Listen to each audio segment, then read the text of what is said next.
While every woman who regularly wears makeup on a daily basis should know how to apply liquid foundation, with so many different products on the market it can be difficult to develop the right touch with each one. To address that issue, we will pass along some simple tips for getting right the first and every time. Matching your skin tone with liquid foundation. The first step to successfully applying liquid foundation is, of course, to use the one that closely matches your skin tone. Some will choose one that is too light or too dark because they are not testing it properly.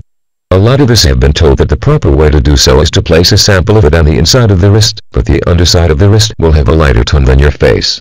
The proper way to test for a match is to take a mirror and test it on your face in natural light, not the glaring light of fluorescent bulbs, if possible.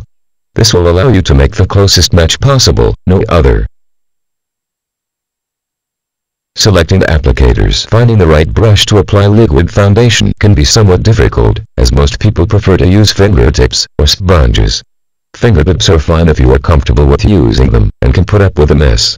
Sponges generally absorb more of the liquid than necessary, which is a waste. The best method to get a flawless application is to use brushes with a tapered tip and flat bristles, and will give you a flawless, airbrushed look. The application techniques. Depending on your personal preference, you can either prepare the liquid foundation for application by tipping some onto a metal palette, or onto the back of your hand.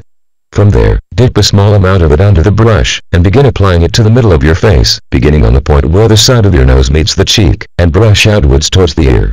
Blend it into your skin as you go, and you will use less foundation working through any crevices.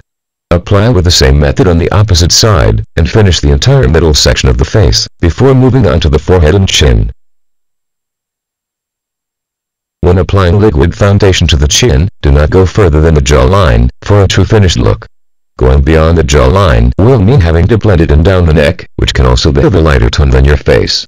When applying foundation to the forehead, begin between the eyes, and brush upwards towards the hairline.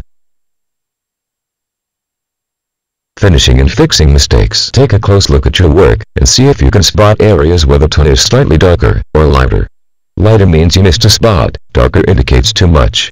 Now it would be best to blend with fingers, as the brush may still contain liquid foundation, and only make it worse.